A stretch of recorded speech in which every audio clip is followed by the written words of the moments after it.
नमस्ते दोस्तों, स्वागत है आपका हमारे YouTube चैनल पर। आज हम बात करेंगे रीजनिंग की एक और इम्पोर्टेंट टॉपिक स्कोलिज्म के बारे में। तो चलिए बिना किसी देरी के हम आज की इस वीडियो को शुरू करते हैं। तो सबसे पहले हम जानते हैं कि स्कोलिज्म क्या होता है। Syllogism is a Greek word which means conclusion, interference और detection. It is a decisive agreement in which conclusion has to be drawn from the given statement. मतलब हमें इसमें कोई स्टेटमेंट दिए जाते हैं और उनके ऊपर कोई ना कोई कंक्लूजन होती है। हमें इनके बीच में फाइंड आउट करना पड़ता है स्टेटमेंट जो दिया गया है और जो कंक्लूजन है वो सेम है कि नहीं। तो इनके ऊपर कुछ क्वेश्चंस बनते हैं। A set of statements along with two or more conclusion is given. On the basis of these statements, we have to require to check the correctness of conclusion, whether the conclusion follow from the statement or not. तो वही जो हमने बोला वही है। तो जो हमने बोला वही यहाँ लिखा है कि हमें कोई स्टेटमेंट दिए जाते हैं जो कि दो हो सकते हैं और दो से ज़्यादा भी हो सकते हैं। ऐसी कंक्लूजन है वो भी दो हो सकती हैं या दो से ज़्यादा हो सकती हैं। इन दोनों के बीच में फाइंड आउट करना पड़ता है जो कंक्लूजन है स्टेटमेंट को फॉलो कर रही है कि नहीं। अब इनको हम वेन डायग्राम के चार टाइप से रिप्रेजेंट करते हैं। पहला है ऑल एस आर पी, मतलब जो एस हैं, तो जो एस है ना वो सारे के सारे पी में बिलोंग करते हैं। एक कुछ इस तरीके से नो पी आर एस, मतलब इन दोनों के बीच में कोई कॉमन नहीं है, ना एस के बीच में कुछ कॉमन है ना पी के बीच में कुछ कॉमन है। सम एस आर पी, मतलब इन दोनों के बीच में कुछ ना कुछ कॉमन है, जैसे यहाँ कुछ कॉमन हो गया। तो इसलिए मैंने इस तरीके से रिप्रेजेंट करते हैं।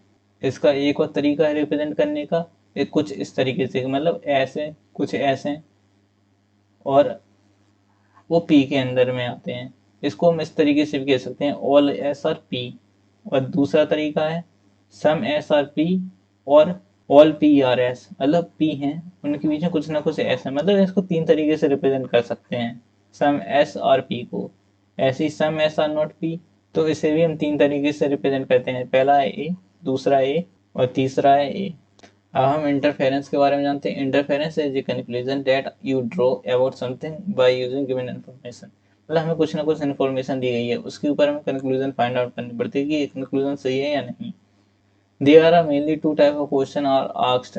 पहला है टू स्टेटमेंट एंड कंक्लूजन, मतलब हमें दो स्टेटमेंट दी गई हैं और कंक्लूजन है। More than two statement and conclusion, अब दो से ज्यादा स्टेटमेंट दिए गए हैं और फिर हमें कंक्लूजन दी गई, तो हमें इनके ऊपर क्वेश्चन फाइंड आउट करने पड़ते हैं।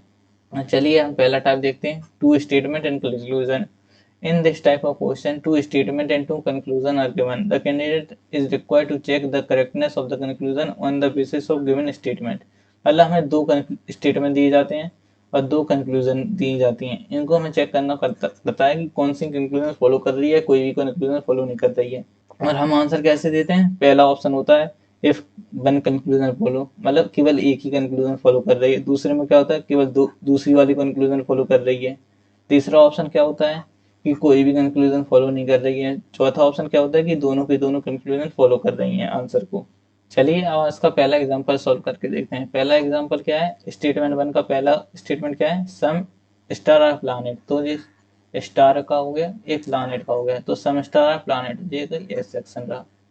दूसरा स्टेटमेंट क्या क्या है? कहता है ऑल प्लानेट आर गैलेक्सीज, तो जो भी प्लानेट हैं वो सब गैलेक्सीज हैं, तो मतलब ये था। तो अब इनकी कंक्लूजन देखते हैं। कंक्लूजन में क्या है? सम स्टार आर गैलेक्सीज, हाँ सम स्टार आर गैलेक्सीज देख रहा है, पहली कंक्लूजन मतलब सही है।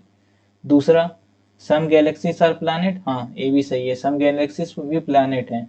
तो इसकी क्या है? पहली कंक्लूजन भी सही है और दूसरी कंक्लूजन भी सही है, तो ये किसके ऑप्शन में मैच करता है? Option number D.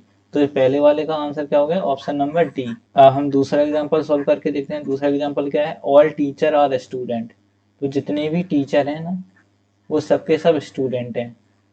No student is girl, इनमें से कोई भी गर्ल नहीं है, तो मतलब गर्ल बाहर है।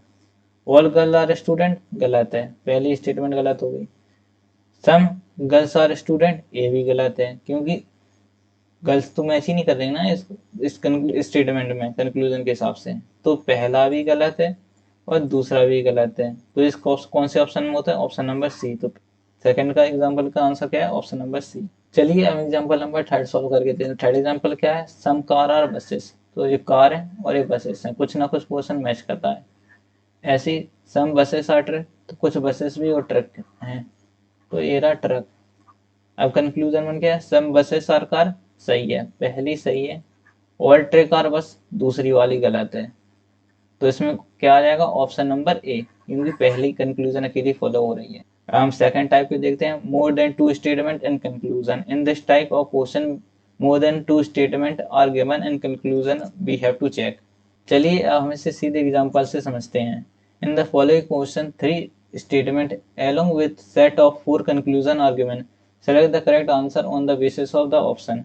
तो इसमें हमें 3 स्टेटमेंट दिए गए हैं और 4 कंक्लूजन है, तो हमें इसमें चेक करनी है कौन से कंक्लूजन इन स्टेटमेंट को फॉलो कर रही है नहीं। चलिए हम स्टेटमेंट को अब वेन डायग्राम के फॉर्म में रिप्रेजेंट करके देखते हैं। सम न्यूज़पेपर आर एसी, तो न्यूज़पेपर्स हैं उनका कुछ हिस्सा एसी है, तुमने ये एसी लिख दिया। और सम एसी आर ट्री, तो कुछ एसी हैं और ट्री हैं, तो हमने ये ट्री लिख दिए। And all books R AC, तो जितनी बुक्स हैं वो सब एसी हैं। अब कंक्लूजन बात देखते हैं। सम वन आर न्यूज़पेपर, गलत, कोई भी बुक्स न्यूज़पेपर नहीं है। All books are tree, A भी गलत है। All tree are books, A भी सही नहीं है। No books is newspaper, A statement गलत है। ऑप्शन नंबर ओनली 4, तो ये किस ऑप्शन से मैच कर रहा है?